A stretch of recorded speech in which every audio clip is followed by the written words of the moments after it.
for hosting us here in your escape room here at Escape Room Eras.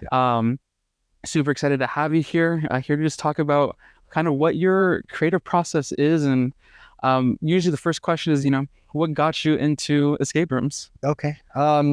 Yeah. So, well, we can get to the creative process later, I guess. But yeah, first escape rooms. My cousin actually brought me to 13th room in Pomona. Yeah, that was the first one I played back in like 2015, like right when I got out of the army, and then she was like, "Yo, hey, come play an escape room," and I was like, "Sure thing. Sounds fun, I guess."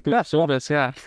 Yeah. And then after that, I just kept playing more and more, and then eventually just thought I could probably do it at least better than some, maybe not better than others, but definitely I could try my best. So Okay. yeah. So kind of what number were you like, hey, you know what? I think I'm gonna give this a shot. Probably a little too low, like around, I think it was around like 6 or 7. Okay. I was like, oh man, dude. 'Cause at the time, actually back like 2016, actually this might have been, in like 2015, 2016, there wasn't really too many escape rooms anyway. Right. So to play for people to say they played 10 or more wasn't like, or it was like pretty good. Right. Oh, you've already played a lot in the area. Right. You hit all the main ones that are there. Right. I think there might have been only 20 something in Orange County. Okay. Anyways, but yeah, after I played that, then it was just kind of like, I got to do this. And then I was also a pretty big video gamer, so it's like a game to me. It was just like another game. Like, I can have a game business instead. Yeah. Continue my passion at the time. Right. Yeah. So what was your first room that you ended up putting out?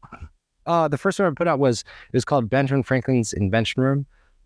It was super weird. Like the title of it, like everyone explaining it to the phone, like, it's called Benjamin Franklin's Invention Room. Like nobody understood what I was saying.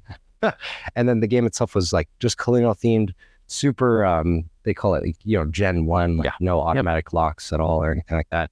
But honestly, I feel looking back at it that the puzzles were pretty good, because I was a very it was probably one of the periods of times when I was a lot more hyper obsessive on just like the game itself, or just like super excited about like making this new, it's a new venture, so everyone's always excited. Right. But yeah, the game, it was all candlelit. It was pure colonial themed. Well, over time we changed the game to different kind of stuff, and then eventually it became the Christmas at Franklin's, a permanent Christmas game. Right. Yeah. Right. Very cool. Okay. But yeah, so I liked it a lot. It was pretty funny. You would put on some stupid wig, walk in the room and be like, "Oh, I'm Ben Franklin," holding a candle, like, "Follow me," and then everyone always laughs at how like absurd it is. Right. Hey, I mean, that obviously, came out good. I mean, yeah, that's awesome.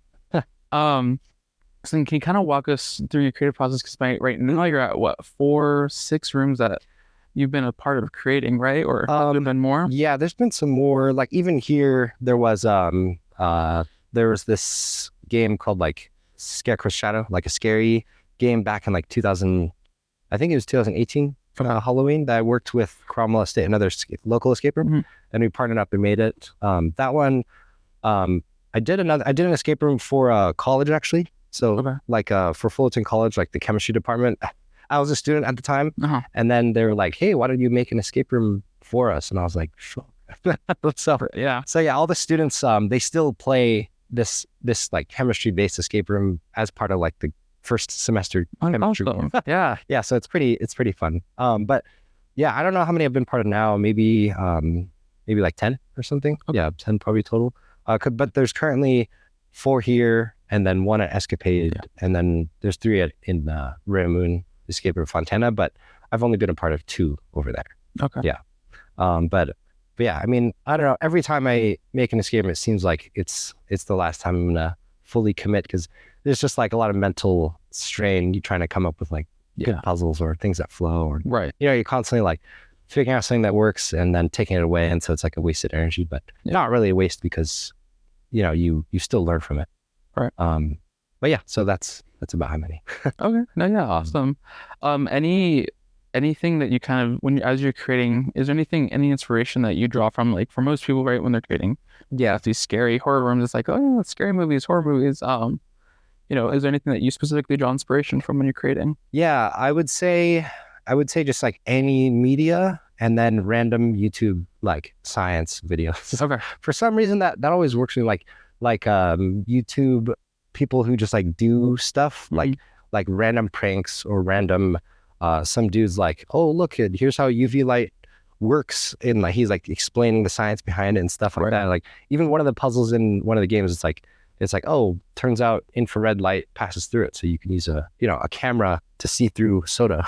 Right. So it's like that kind of stuff is just like really cool to me. Or like a couple of puzzles are like really weird that like a sound, like a sound file translates to an image. Like you can, so you can listen to a sound, but a computer could download that sound and show up a picture. So that kind of stuff, it's all from random, like when you get lost in YouTube and you're just watching random videos, that's what it's from. Right. That, or I used to lie to myself a lot and say I'm getting inspiration while playing random video games, and we'd be like, I got to test it out. And then, so maybe I got maybe 2% of the time I spent in the past playing so much helped me with escape rooms, but it was still, or random movies as well. I'm like, what movies? Like, I need my mind clear, so I gotta, because like sometimes the best puzzles that you could think of are the best, like not so much puzzles, but like things that are fun are just unexpectedly come to you driving or whatever. You're like, oh, I gotta stop my car and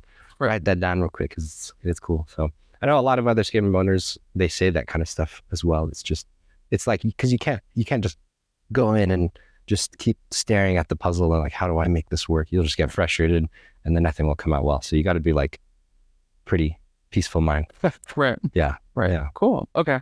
So then with your creative process, right? I know you mentioned already the science and just the different aspects of how you can implement that into escape rooms. Would you say that's probably one of the most vital rules, especially since that is passion that you have for it, and implementing it into your escape room? I would say like it's vital as far as like trying to do something unique. Like it's very difficult. There's so many escape rooms around, and it's so common to see certain aspects of escape rooms used often.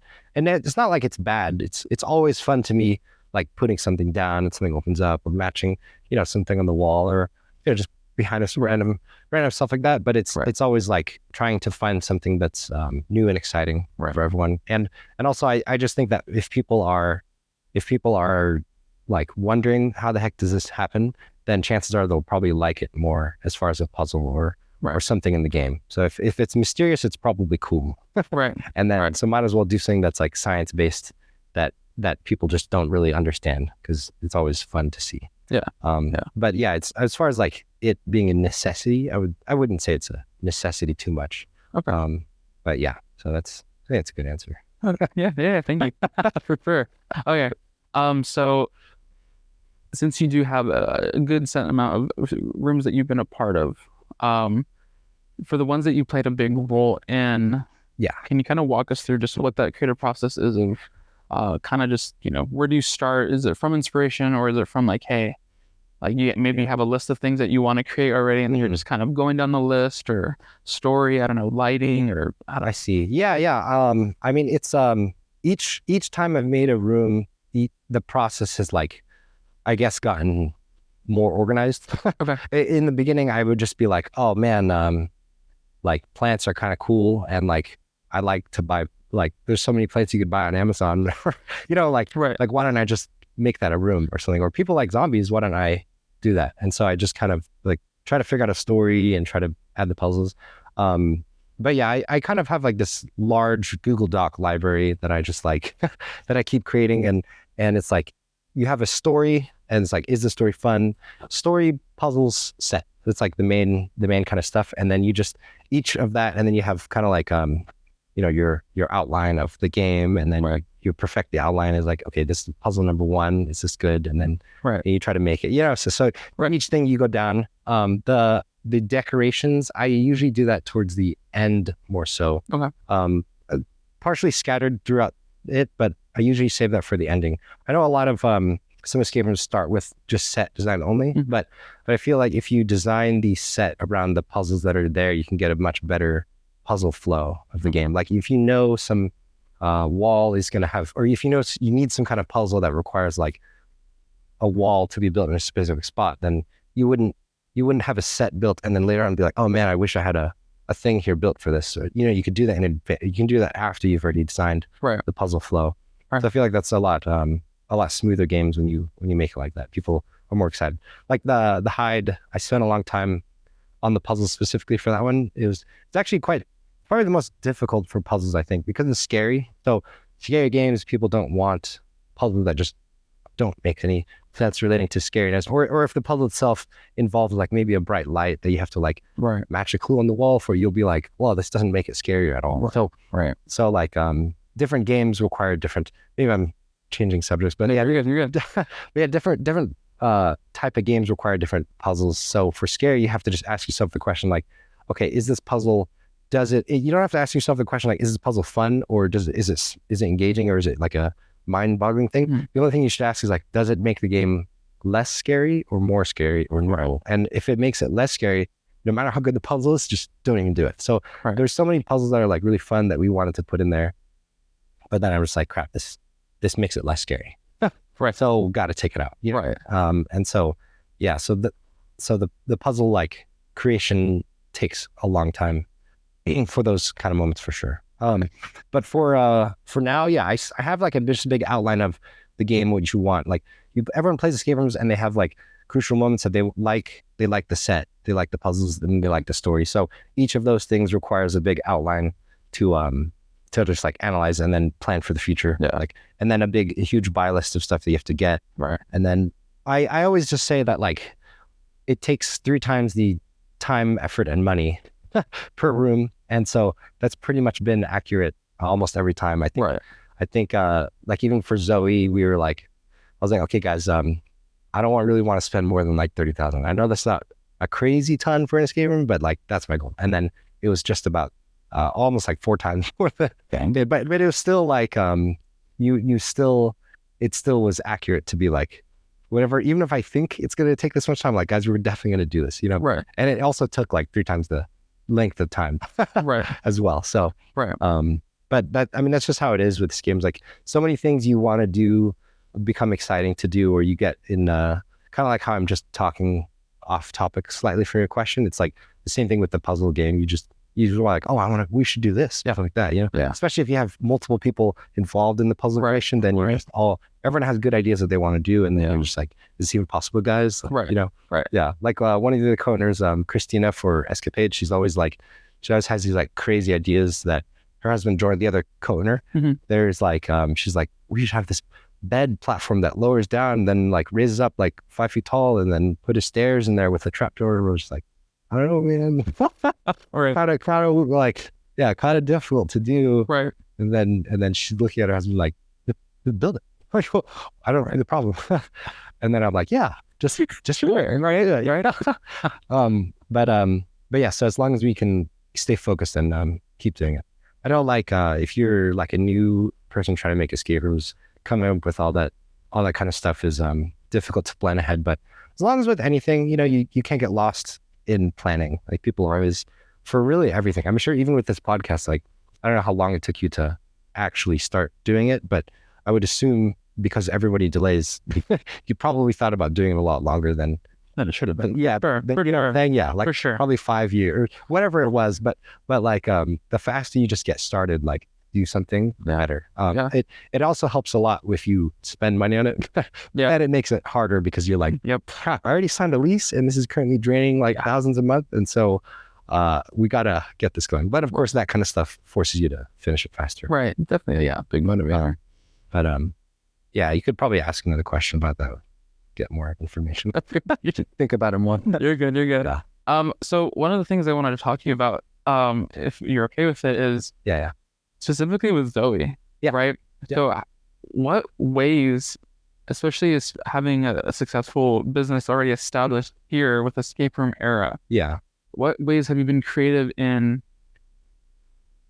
I guess, reestablishing Zoe for what it was? Because obviously there's a lot of things that kind of came with them, assuming when you got it, especially the negative reviews that it's had before from current situations, right? Because of certain things that happened, whatever. So like, especially as a business owner, as an escape room creator, redesigning it and everything, what ways did you have to get creative into making sure, hey guys, like, I know you've maybe experienced this or this happened or whatever, but I promise if you do it again, like, you know what I mean?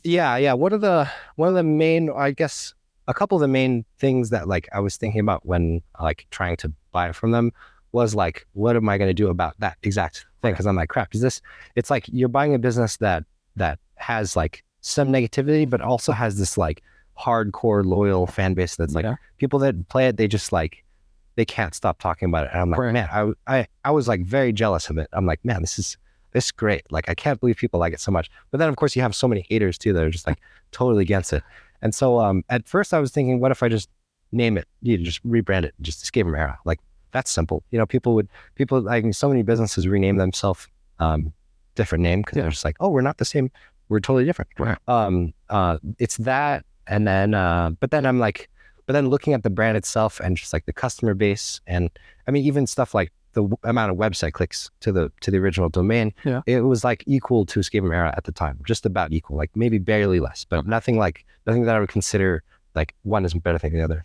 And so if I were to rebrand it, it's like now I would lose all of that previous fan base. Yeah. You could probably argue that, I mean, you mentioned Zoe, you didn't mention Escapade. So you could probably argue that the word Zoe is what the popularity is, not Escapade. And it's true for sure.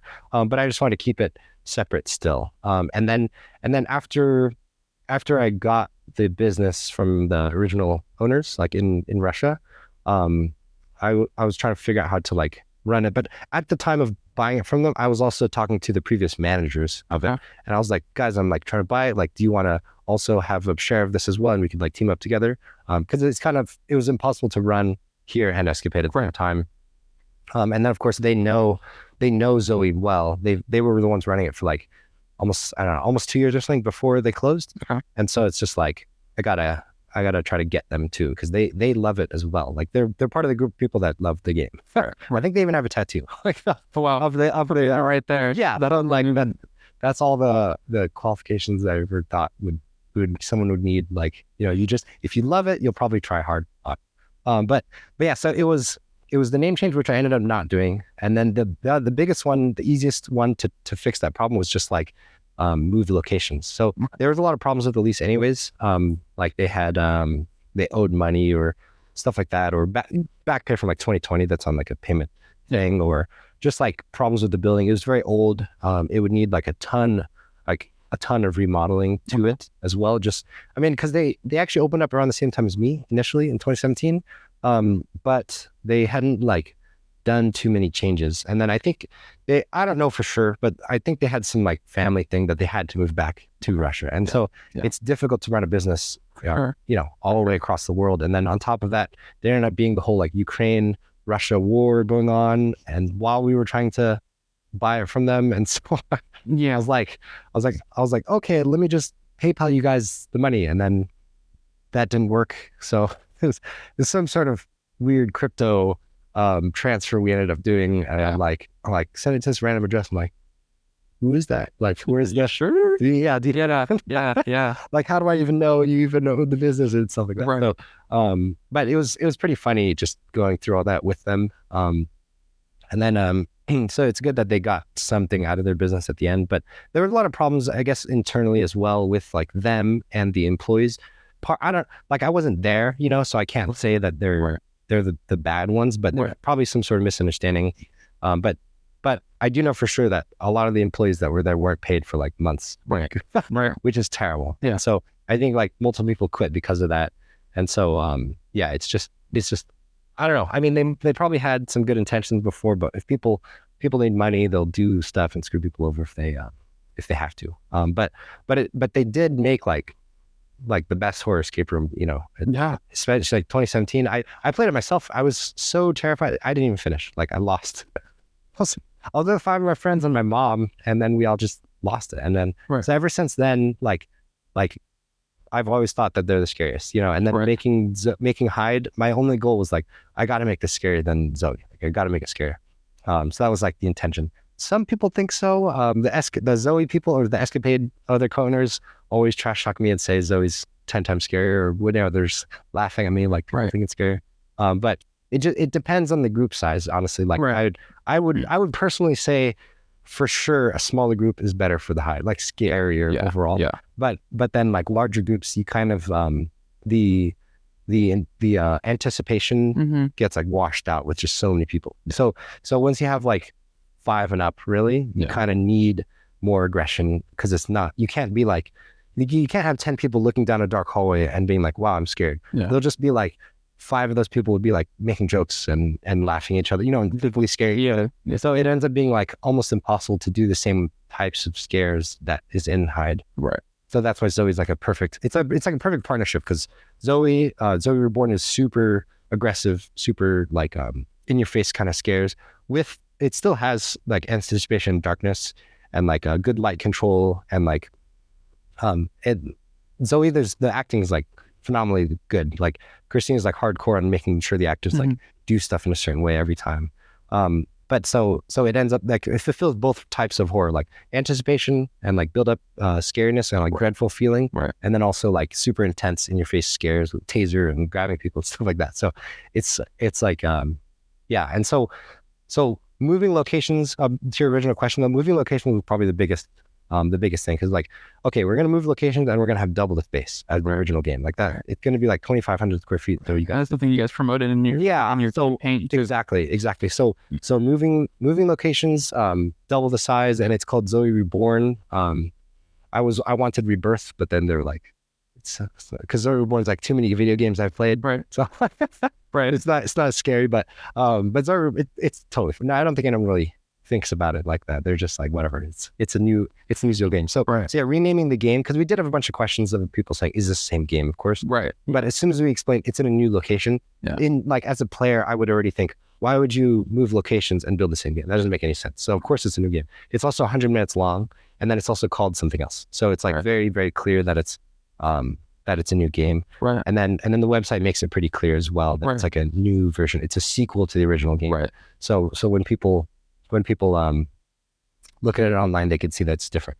And then also associating with the escape room era, like I've always like tried to make sure that here like those problems that I heard about in Escapade in the past or other businesses, those are like things I just personally try to take and learn from. Like, okay, so we definitely have to be there for every game. We have to pay our employees. Like we have to, we have to like treat the customers like as best as possible, and like make sure that they don't feel that their money is wasted at all ever, and so so trying to keep and then also make sure that the games are super clean, like super clean, because all that stuff affects the overall just customer experience, and so if you're paying money, the people are paying a ton of money, like here they're paying $42.52 per person, and then Zoe it's $69 per person, and then sometimes it's a group of like 10, and I'm like, man, we got to make sure their game is good. Like we have to.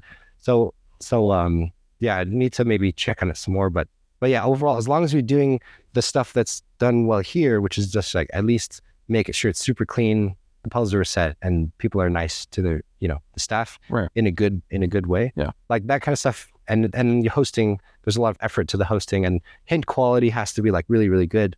Like that kind of stuff makes escape rooms pretty much like half of what it's worth to the players. Like, you can have like, even this is a single room new escape room. And it's meant for 2 players. So it makes sense.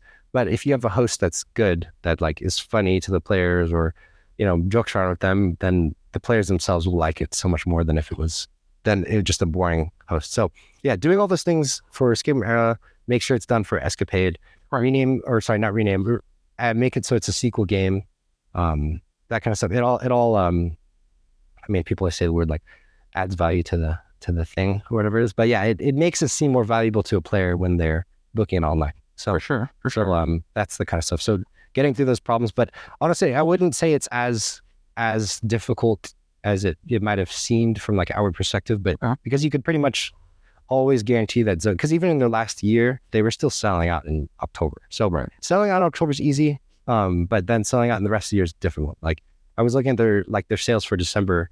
I mean, it's like, it was almost nothing, in comparison to October. But this year it's a lot better now. This is the first December, and so it's Krampus now. Yeah, and it's the same game. Yeah. But then those whole name change. That's your question about like rebranding something to where people actually want to do it is difficult with Christmas as well, because now it's Zoe Reborn became Krampus. Sorry, we just gotta like make sure that people don't think it's the same game, or sorry, a new game. Right. Because they're like, oh, you made a new game called Krampus, Right. But it's not. We say on the website, like, if you've played Zoe Reborn, like, we don't recommend playing it. It is just the Christmas version of Zoe. Okay. So it's up to you if you want to play it. It's just new. It's same puzzles, but the Christmas versions. Right. Like different music, different acting, some added lighting and decorations. So it's like, I wouldn't say if you were like, I don't know, but there's people who play Zoe Reborn like five, 6 times. Like they just keep going back.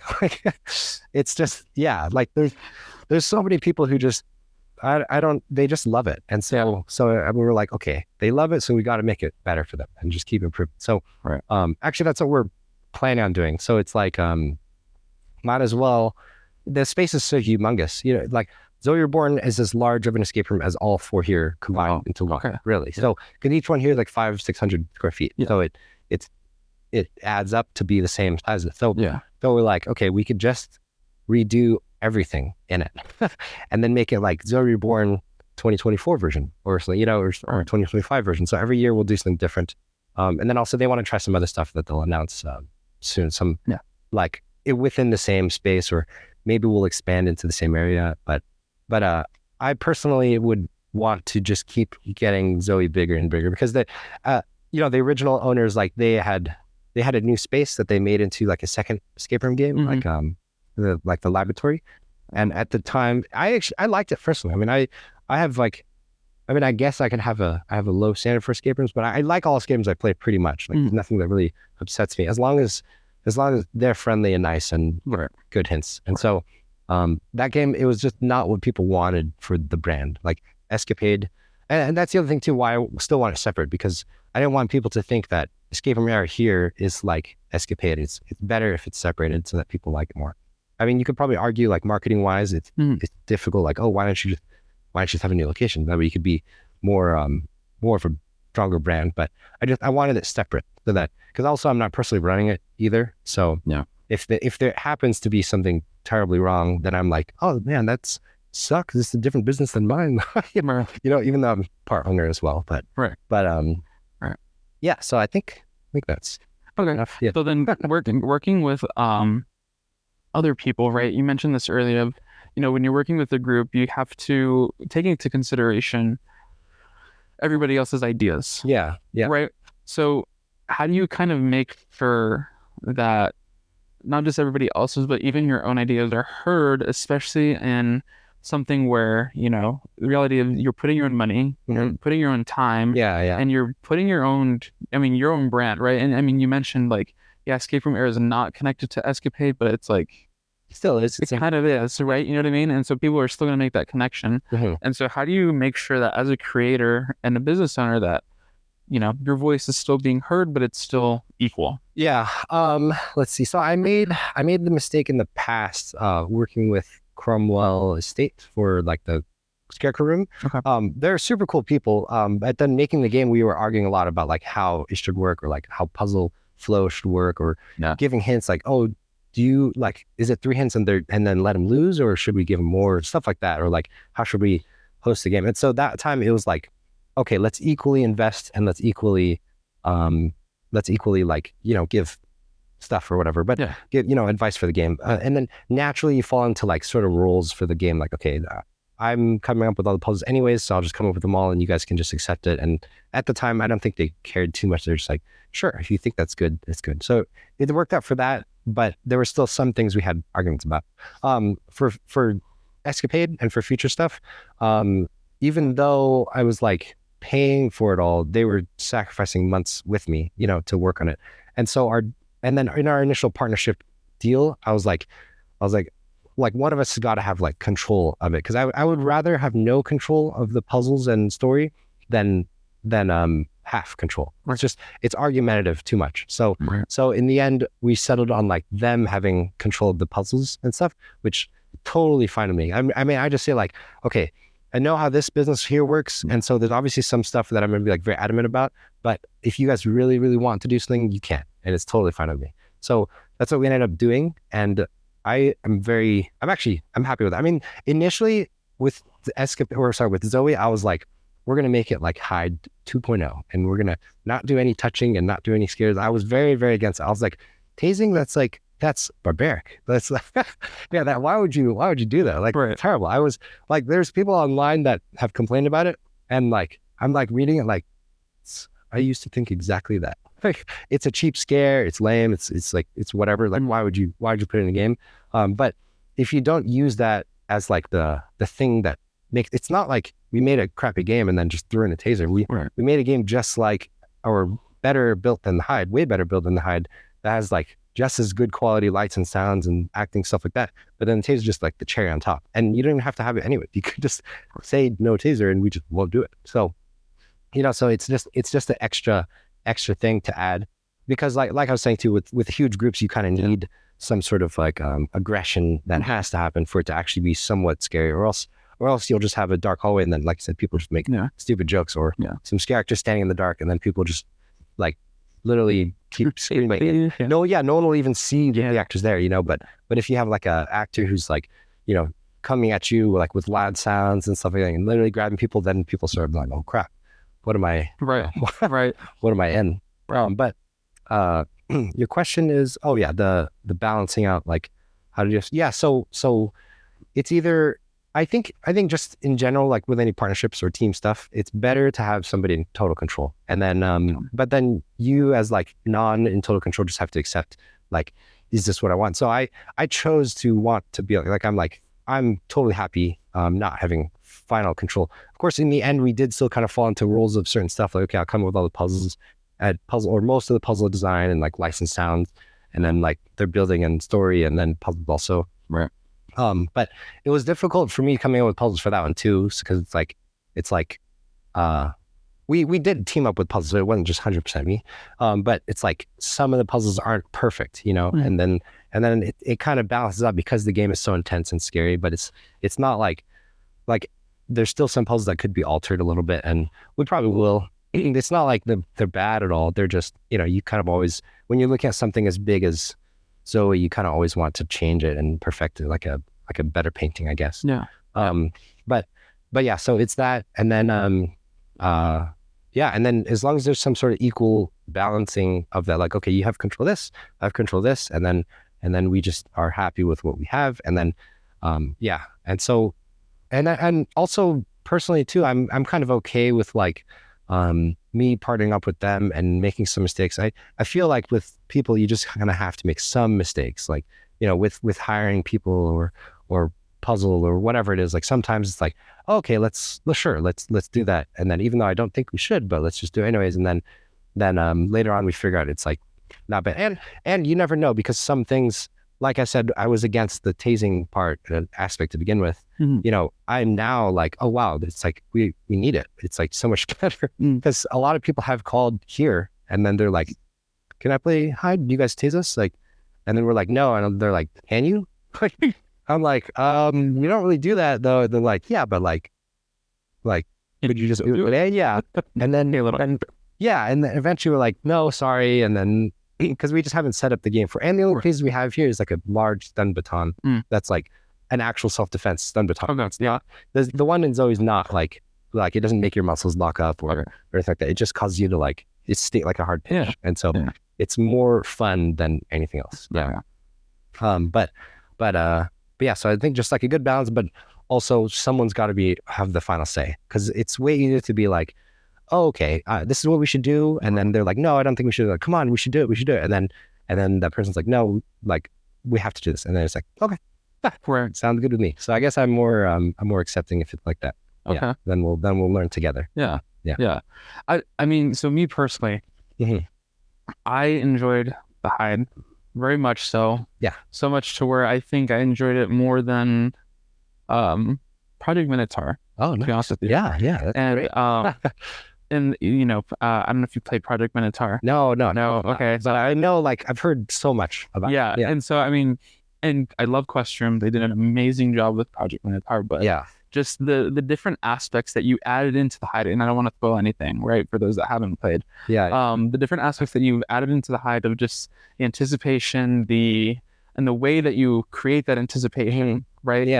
Definitely leveled it up compared to other, you know, quote unquote spooky, scary, whatever you want to label it, escape rooms. Yeah. And so and I know you mentioned the tasers and the batons and all that, and Zoe Reborn. Mm-hmm. Do you think that having that stake of I don't want to say pain, but just kind of, and you said it's like a little pinch, but just having that stake of as a player is almost required for a room to be considered scary or spooky, or I don't know if you even want to give it a different label apart from scary and spooky, right? Yeah, I don't think so at all. So I mean, it doesn't have it in there now. So you know, if I thought so, I would have definitely added it in. I think that the scariest possible thing is something like the hide. You know, they'll be like, Jordan and Kristen will be like upset when they hear me like trash talking our own game. but yeah, I feel like that's the best possible scare. It's in like a in like an overall average scare, you know, like I said, especially for large groups, you kind of need a game like Zoe for sure. Like it's a necessity, but to do like, and just like the feeling of dreadfulness is the scariest of all. I think I read some, like leading up to making the hide, I was just watching scary movies all the time. That's all I was doing. Watching scary movies and watching scary gameplay videos or playing scary games. And then again, telling myself, oh, just research. I need to, because I started off escape rooms swearing to myself I would never make a horror escape room. Like, oh, wow. And I was like very against it. Okay. People would call and I'd be like, no, we don't do horror. I don't like it because I don't want it. I don't want to be scared here. I don't want to be like going into a dark room and thinking it's like haunted, you know, or like having some sort of dangling body in the room as I'm like trying to fix stuff. Right. You know, I didn't like scary. And so the only reason why I did it was just because so many people kept constantly like wanting scary. And then especially during Halloween for like 2017, 2018, our sales would always like dwindle super, super low. Okay. And then I'd be like, people would constantly call, they'd be like, hey, do you have horror? And I'd be like, no, but we have a Christmas game. And then they'd hang up. Or like, I'd be like, but we have a Benjamin Franklin's invention room though. And they'd hang up. Or the Overrun kind of made it better because it was like slightly, actually it wasn't even zombie at the time. It was like apocalyptic raider, like non-scary. And so I didn't want scary at all. And so when I committed to it, I was like, okay, I'm just going to literally just watch every scary movie possible and just try to tell myself I'm like in love with horror. And so that's I did that for a super long time and I feel like it kind of worked. But then I read some Facebook posts one day as I was asking people about scare stuff. And this guy mentioned like how he thinks there's like 3 tiers of scary. And since then I've just always followed that like concept. Like the first tier is like, I don't remember the words exactly, but it's like creepy scary. So it's like, okay, you're in not a Disneyland haunted mansion, or you're in some kind of like scary, you know, Halloween style scariness. It's like, ooh, this is creepy. Or maybe even this escape room, if you shut some lights off, you know, it could be creepy, scary, like just like, you know, nothing's going to pop out. You're certain it's like safe, but it's just like scary theme. The second scary is like fright, where you're like, now you have people like jumping at you, Zoe tasing you, you know, that's like an extreme version of the fright, but you're in that realm of like, you need jump scare constantly and like aggression to be scary. And you're scared of this jump scare and you're scared of the monster that's going to pop out that you know is like waiting for you, but you're not actually like fearing for your life or having any sort of like, I don't know, like intense, like emotional reaction. You're just, I mean, some people do for sure. Like there's so many people who quit from Zoe or just like cower into a ball, or they're stuck against the wall and they're just like not moving. And they're just like, they know someone's there, you know? And because they know like they're going to get attacked or something. But usually in those moments, the fright thing, when the fright happens, you're not afraid anymore. Now you're like, oh, okay, it's just you hiding there, or in Zoe, maybe you're getting tased and then the guy's like yelling at you or something, or, you know, saying something. And then as you're getting tased, you're just like, as you're running away and you get tased, you're like, oh, that's what it feels like. And then you're like, okay, this is fun. And then you start running more or something like that. Or they're chasing down the hallway and you're like, you know, and they're right. So it's that frightful feeling. Right. And then that's the second most scary overall. And then the third most scary, so the scariest level is like the dread feeling, like anticipation. Like I keep saying, like if you wake up in the morning at like 3 a.m. and then you're staring at like a foot of your bed and you're like, that's a person. You know, or you're like afraid of fear, or like, it's too dark, you can't see fully what you see there. Scary movies, like the scariest movies that I think are like that I've watched always like aim for that. And then seeing the monster always reduces the scare. So like the end of the movie, it's always like less scary. You're like, oh, it's just that, you know, it's not too bad. Like sinister or smile, stuff like that. Like you're scared leading up to it because you're like not knowing what's going on. Right. Very, very, very good buildup of music, stuff like that. You know, so those kinds of things are way scarier to me, like almost like multiple times greater scared than being chased by someone in the dark. Because I'd rather be like, if I was in a forest alone, I'd rather have some dude with a taser chasing me than being alone. Right.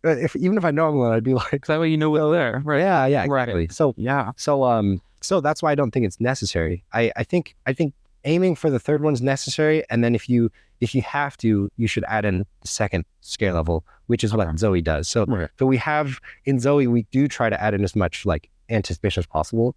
For Hyde, I just was like, I'm just gonna only focus on that. The scare parts that do happen, that's just kind of like, to me, it's like a necessary way to end the game or something. Because you can't, like, what are you gonna do? Just like have a buildup of music?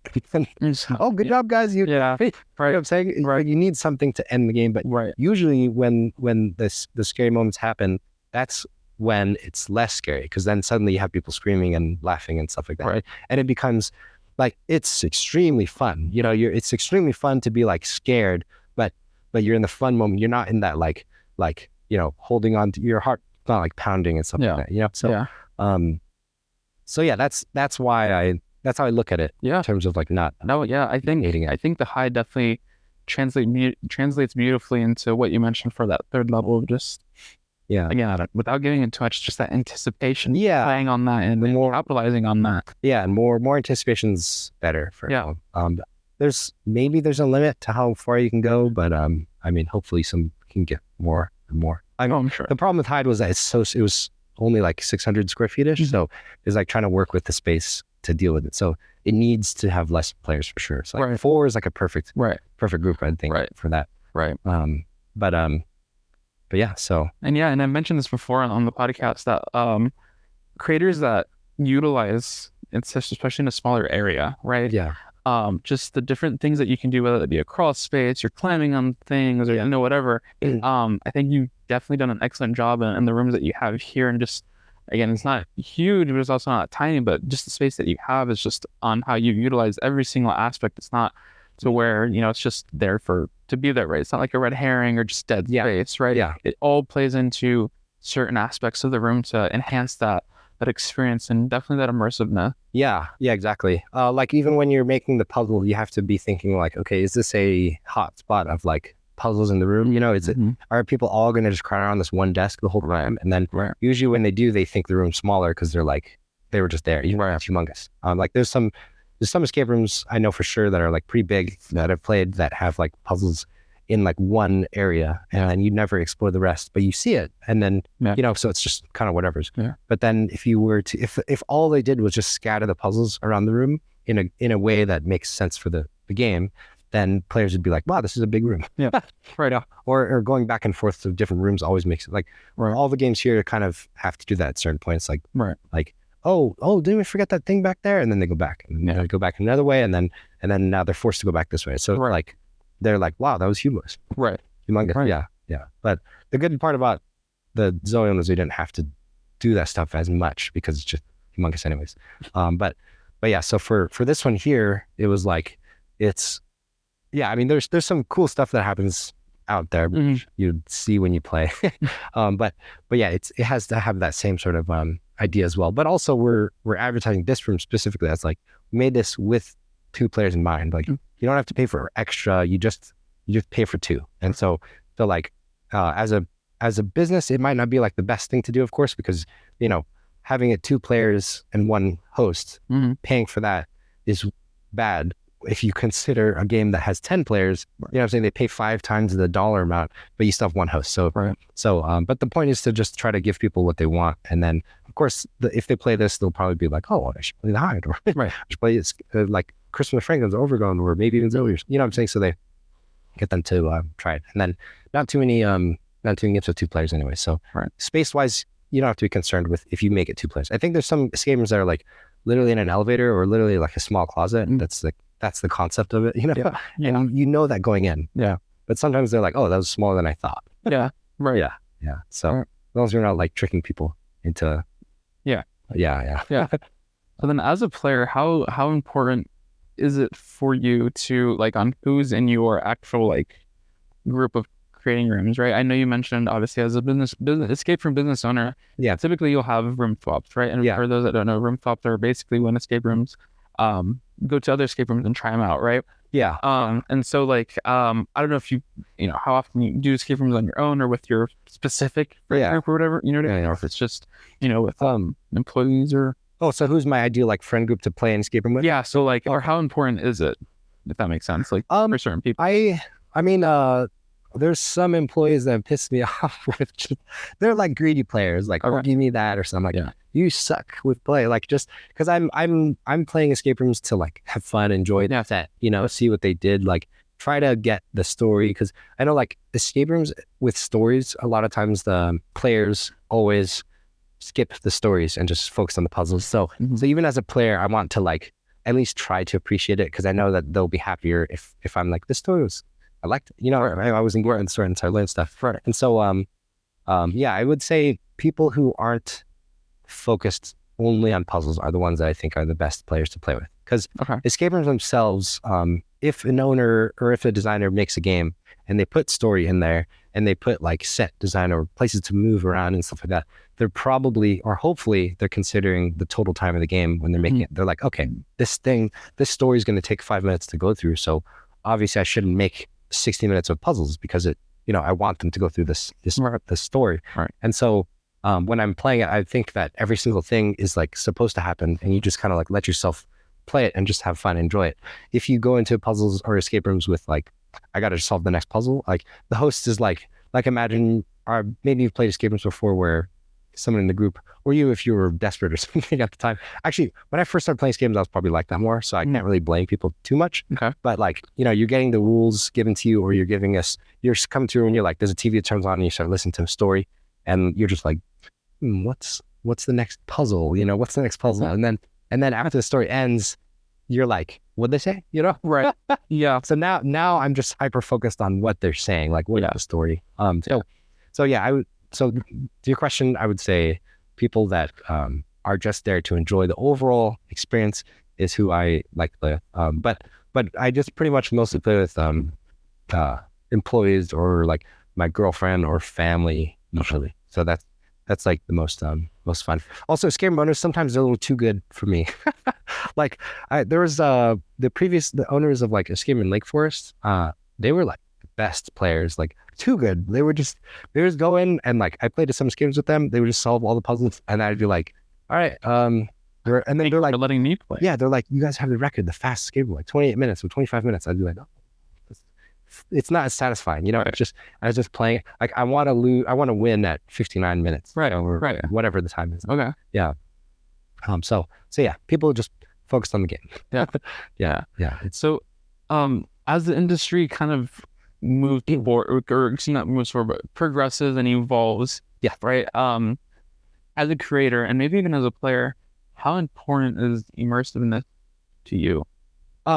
It's getting a lot more than before, I would say. Like everything needs to be as immersive as possible. But I could probably see that, to me personally, it's not as important as other escape rooms. Even though I know it's like it needs to be there, I just think that in the immersiveness, it needs to be in the game at all times for every like moment. Like, you know, hints need to be given in character. The intro should be somehow in character, unless like the hide is like you're taking the role of like a storyteller instead of like a you know, as part of the story. Which actually that's Cromwell told me that. Cromwell State told me that. At the time I was like, no, it's not good. But now I'm like, that's a good idea. Yeah, so immersiveness I would think is getting a lot more big of a deal for in the community as a whole. Like all these games that are coming out that are new are just like, the goal is to be more immersive each time more and more, because people just like, as far as like the overall community of escape rooms, which or escape room enthusiasts, which maybe is like, I think I'm doing constant surveys, it's like 30% or 31% of the players have played more than like 15 games, which I would probably consider like some enthusiasts already. Okay. Sure, people are, oh, you got to play over 200 to be an enthusiast. So I don't put you on my friends list if you not have over 500, you know, stuff like that. But yeah, over like 15, 20 is already like pretty hardcore player. Like you've played way more than the average person. Right. Because the average person is still actually, no, my bad. I said that wrong. There's 31% is first time players for us. Okay. It's only like 10 or 12%, I think, was the over like 15. So it's still pretty low. But what's your question? Immersive. Yeah. So it's, I'm seeing that it's as important as like good puzzles and pretty much everything. Like as long as you put effort into immersion of any level of effort, but as long as you put effort, then I personally would say that that's good enough. Or it's not good enough. It's good enough, but of course it should be better. Like more immersion's better, you know? Right. But when like any of the game masters here, if someone is like, hey, I need help. And if they say like, okay, look at the puzzle on the table there, try to match it with the paper that you found earlier, or try to match it with the sign that you see. Like if they say something, I'm like, what the hell are you doing? Like how much easier would it be to say like, hey, SEAL Team Alpha, I think, didn't you guys see this on the wall? Or maybe it relates to that, you know, saying something like that. The effort is so little to do, but yet the overall immersion factor is like multiple times greater. People are like, wow, that was really immersive, you know, right? You know what I'm saying? Or for example, for like Overgrown, like when I first did it, I just was like, okay, you guys ready? Just follow me. And then I walked them into the game. And then I'm like, man, that's kind of crappy. Like we're just walking them in. That's super lame. Why not just like put on a lab coat and just say, I'm a scientist. Haha, just come follow me, you know? And then suddenly it becomes like immersive and we're actors instead of just like a really weird intro. So yeah, immersion to any degree is like a necessity to a game. Like you need to have it, but it's okay if it's low quality immersion. Like if the acting sucks, it's totally fine in my opinion. Obviously it's better to have better acting, but if the acting sucks, like I wouldn't consider my acting good at all, but I'm still willing to just walk in and be like, oh, I'm the scientist. Well, I don't know what that red mark on my arm is. It kind of looks like a zombie bite, but yeah, stuff like that. Or it's for Christopher Franklin's, you're like the elf commander on the radio. You're like, there's Elf Commander Snowball. Like, you know, ask me if you need help. Like, stuff like that. It makes it way more fun. So yeah, I would say it's necessity for a game. It's okay if it's super low right now still, but as far as the industry moving forward, I think it's like something that people need to start focusing on heavily going forward to have better and better immersion. More important than like crazy puzzles and tech. I think because people, I don't know, maybe we watch too many movies and stuff like that. Like seeing a pedestal rise up, it's like people aren't like, wow, it's the most amazing thing ever. And, you know, they review and tip the game masters more so based on like good quality acting and immersion versus like crazy stuff like that. So yes, hope that answers. Yeah, for sure. Is there any like major immersion killers? I know you talked about a few already. Yeah, like puzzle stuff. Immersion killers. It's mostly dealing with the game master, like whether depending on how they talk to the players. Right. If they say words like puzzles or, you know, hint or clue or stuff like that, or if the intro is done in like a really bad way as well. I haven't really seen too much immersion killer as in like a wire, like even this. I mean, this should be obviously covered and we will, but like there's no too many players that are going to be like, oh, crappy. Only like hardcore enthusiast players or like other game owners would be like, they should probably cover that. Right. Well, of course we will, but it's just like a normal player isn't going to walk in and be like, you know, if the actor is acting or if the host is acting well, they're not going to look at that and be like, man, low quality immersion. Right. They'll still think it's higher immersion. Like I guess the percentage that the game is immersive, the more percent rests on the acting and the host versus the set. But of course you should still cover up wires. You should still make it look like you're in the right place. But of course, like, like this is the principal's office. So, you know, it's like, okay, I guess it's a principal's office. You know what I'm saying? You don't have to go so crazy to make stuff unless, of course, but then of course your theme choice, like your game design choice. Like I personally wouldn't build a spaceship game. I wanted to for a long time, but like there's no way I don't have the skills to do that yet. Okay. So I'm not going to do that. And other people do. And so they make it, and then their sets look like a spaceship. But yeah, I'd be like, can I get some like metal paint? And just paint everything metal? Like, would that work? So I'm not going to do that because I know it won't be as immersive. But the themes I do chose like apocalyptic zombie. Like, okay, I can put together a place that's supposed to be run down. That's easy. Or same with the horror escape room too. That's like more my style of making it. So, but yeah, your question is how important is immersion? Or any major like immersive killers. Oh, immersive killers. Okay. Yeah, the main thing is no acting, right? Not bad acting, it's no acting. So no acting in the game, no character like, talking to the players. Sucky hints, of course. Yeah. And then of course problems with the game always breaks it too. Yeah. Like, oh sorry. But you could always fix it too. So like sometimes you can make a problem, you could turn it around and make it like more immersive. Like every once in a while there's like some sort of lock that gets messed up or something. And it's like, okay, we could of course just tell them sorry and like, crap, this is a terrible mistake. Or we could just like randomly improv some sort of story event that happens. And if we have enough staff here, we can all show up and just do something in the room. I think every once in a while, I mean, it's not good to make mistakes, obviously, but every once in a while, let me think real quick. Like, I think in Overgrown, they had like a lock that was messed up or something. So they were like, the scientist, he left something in there. He's going to come in and like, there's, I don't know, we killed some zombie or something, or brought a zombie in and like did something to them. And the players are just like laughing and joking around or something. And the zombie is like, has a mask on, making stupid noises, so like that. And while that's happening, the host is like, this is like messed up, and changes it real quick. And in the end, from the player perspective, they're just like, there's a moment where the actors like came in and did something like really fun.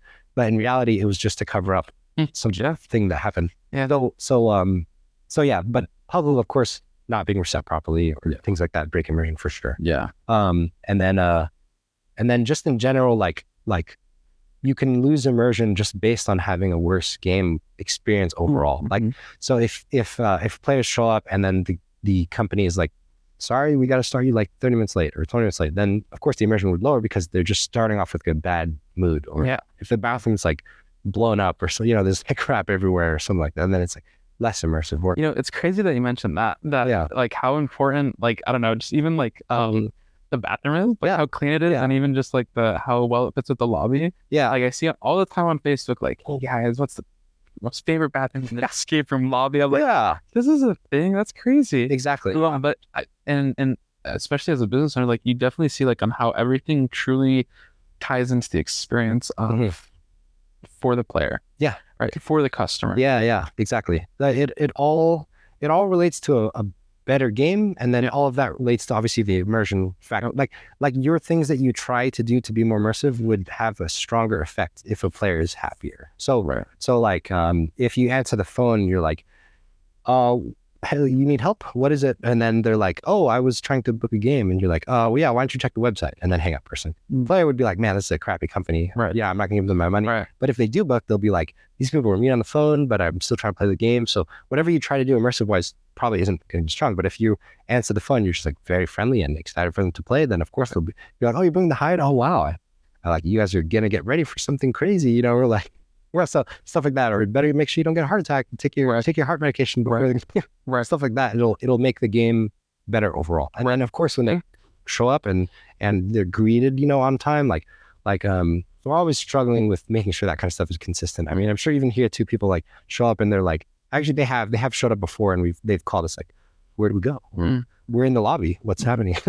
And of course, if they show up and they're greeted fine and they're shown the bathroom and here's the waiver and stuff like that, and like welcome, then the immersion stuff will be better. So it wouldn't kill it, but anything that lowers the overall game quality, like that kind of stuff, lowers immersion overall. Yeah. Or if the host is like, I don't know, or if you had sometimes it's been bad for sure, where a customer, maybe there's like some sort of, like we have like a 24-hour no cancellation policy, and like we do of course try to follow it as best as we can. Every once in a while somebody calls and they're like Saturday night, like 9 p.m. and they're like, I want to cancel, and we're like, sorry, like can't because I mean they just want their money back. But of course for us it's like that slot would have obviously gotten booked. So it's like it's pretty screwed up to be like letting us know an hour before like super messed up. And so sometimes, if we're like, sorry, like we can't do it no matter what. I mean, sure, they might create a dispute, but other times they show up anyways. They're like, okay, fine. And then they show up and they're upset. So yeah, everything affects it. But in that case, it's worth it to keep the booking still. Like, you kind of have to. They can't let people like take advantage of you too much. Yeah. But yeah, so. There's something that you mentioned is like, even just a phone call, right? Yeah. There was one time where my wife and I, was when we were barely getting into actors in escape rooms or, experiences. Yeah. And we called and like, do you guys have any actors in here? They're like, we don't have any living people. We're like, yeah, I would have been like, okay, my wife is starting to get pissed off. Like, wait, am I answering my question? Oh, they're actors? And they're like, living people here, but there are people here who can assist you and will enhance your experience. Yeah. Oh, well, right. Okay. I thought you were talking about zombies. I was like, no. No. So, I mean, for Escape Hotel. I don't know if you were like animatronic or something. No, I haven't. No, okay. And so, like, when you walk in, it's just the ambiance is just amazing. And I heard, like bar actors just walking around. Yeah. Right. All dressed up, makeup, everything. And so and we didn't realize that until we were like, trying to figure out whatever. We'll book a room. Yeah. And we went there like, oh, that makes sense why they said, and there's people like dressed up as zombies and exactly. Dead, right? That's so exciting. So like that's actually pretty cool. Like obviously, first off, that's super mad. Like answer the questions forward, and then when we got this, like okay, but it adds to it. Yeah, they probably could have solved that like confusion by saying like, I wouldn't consider these like zombies living, but we don't have any living actors. Right. And they said something like that, like to try to make sure you understand what they're even saying. But yeah, that kind of stuff, it makes it like if you guys understood what they were saying, if we were like, oh, I get you, they think like our fourth room, they're like completely off. I'm like, what? Yeah, but if you understood what they're like aiming towards, then you probably would have been like, oh man, this is gonna be great. Yeah, exactly. Yeah, so that kind of stuff makes it so much better.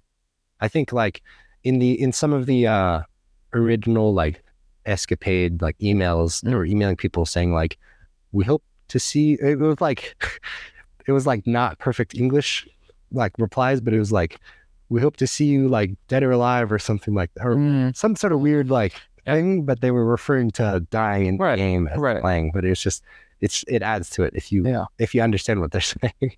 Definitely adds that nuance to the customers and players experience overall. You asked before about like inspiration in general from stuff. I would also of course say other escape rooms too, without like, you can't copy people, like for sure it's very unfair to them, but like if someone has a riddle, I'm not going to be like, oh, you created the original concept of a riddle in an escape room and therefore I am copying. I have tons of riddles in the games. Like I'm going to definitely have a riddle if I like it. Right. I'm not going to use their riddle though for sure, because it's like messy to copy. Right. So I know some escape rooms copy others like hardcore, just like, oh, that's a good puzzle, I'm just going to steal the same thing. Mm-hmm. But like, I mean, people are buying the same prop manufacturers from people. It's like if you do a puzzle from that another game does, but you just remodel in a different way. Mm-hmm. Like so many people have like, oh, you have to count these many things and match it. Like, this is a Venus like sticker. So what if you have to count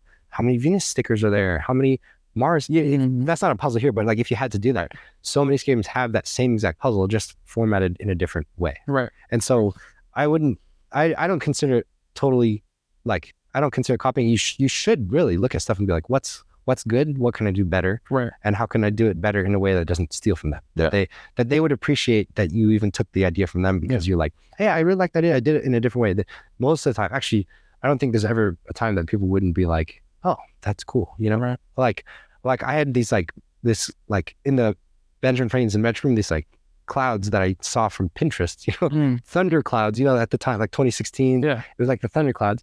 It wasn't like my original concept. I mean, sure, I put it in escape room first, and then other people like put it in too. And then they were like, oh, that's cool. I got it from that. Like, sounds good. Because I copied it from something like Pinterest. Right. And then also with that thought too, I don't really think that it's possible to say that you created an idea 100% on your own. Like maybe you got the concept and converted it into an escape room. Like, oh, I saw it in a movie and it's this, weird movie and I put it into escape room and it's my idea. Like technically, yeah, but also technically no, because you watched the movie, And so, so there's a limit to how much you can say that you own something. And then also it's kind of impossible to regulate people's puzzle stuff. So you kind of have to, like let people do whatever, or they're going to do whatever they want anyway.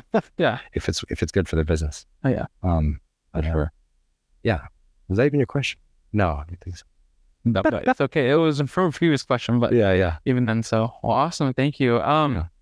As we conclude this podcast, I have to ask top 5 favorite escape. I know you said you liked all of them, but they don't have to be in any specific order, right? And so there's no like. Well, do they have to be, or can they not be here? I can't say here. As in, like it's unfair to say because there's more than 5. We have more than 5 escape. Oh. I would just be like, Kristen Franklin. Maybe not your own. The other ones that you've done. Yeah. Okay. They don't have to be here in California. They're out of state or out of country too. Yeah. Some of these I played like years ago. Okay. No particular order. It's too difficult because also some are scary. It's unfair to choose an order. My first escape that I used to say was my favorite always was Unlocked magician game. Okay. I was just like, wow, a magician, so cool. That one. Let's see. I like puzzle stuff a lot, and honestly, like scary stuff. Even though I know some of the ones are like, some of my favorite. It's difficult to say favorite overall. So yeah, that Quest Tavern Bridge between. Yeah, this is a very very puzzle and like super analytical. So I love that a lot. Nico did a good job. Yeah. And then I'm waiting on playing The Silence 2 still because I know that's like it's like.